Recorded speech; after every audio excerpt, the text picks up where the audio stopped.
The Pharisees and some of the teachers of the law who had come from Jerusalem gathered around Jesus and saw some of his disciples eating food with hands that were defiled, that is, unwashed.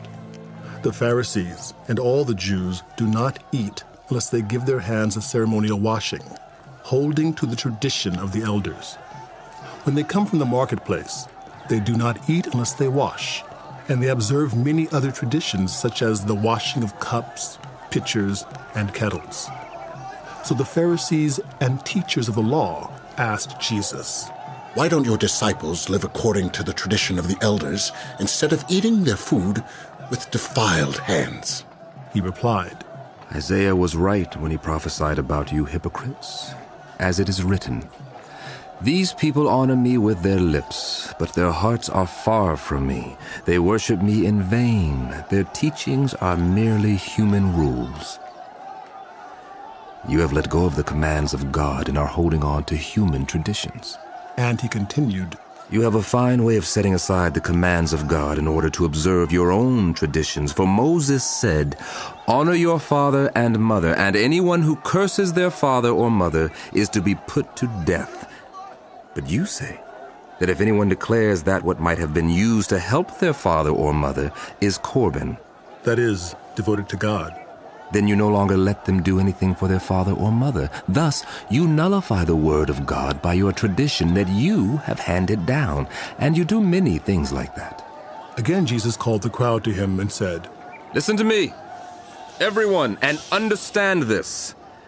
Nothing outside you can defile you by going into you. Rather, it is what comes out of you that defiles you.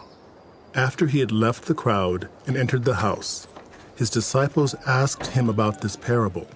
Are you so dull? He asked.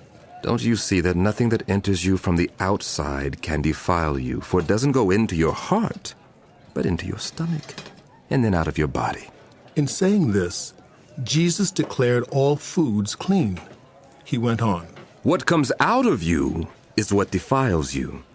For from within, out of your hearts, come evil thoughts, sexual immorality, theft, murder, adultery, greed, malice, deceit, lewdness, envy, slander, arrogance, and folly. All these evils come from inside and defile you.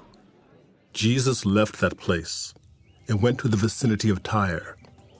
He entered a house and did not want anyone to know it, yet he could not keep his present secret. In fact, as soon as she heard about him, a woman whose little daughter was possessed by an evil spirit came and fell at his feet. The woman was a Greek, born in Syrian Phoenicia. She begged Jesus to drive the demon out of her daughter. First, let the children eat all they want.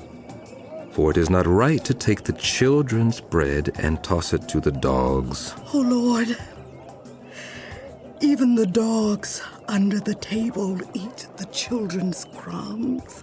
Then he told her, For such a reply you may go. The demon has left your daughter. She went home and found her child lying on the bed and the demon gone. Then Jesus left the vicinity of Tyre and went through Sidon down to the Sea of Galilee and into the region of the Decapolis. There some people brought to him a man who was deaf and could hardly talk, and they begged Jesus to place his hand on him. After he took him aside, away from the crowd, Jesus put his fingers into the man's ears. Then he spit and touched the man's tongue. He looked up to heaven and with a deep sigh said to him,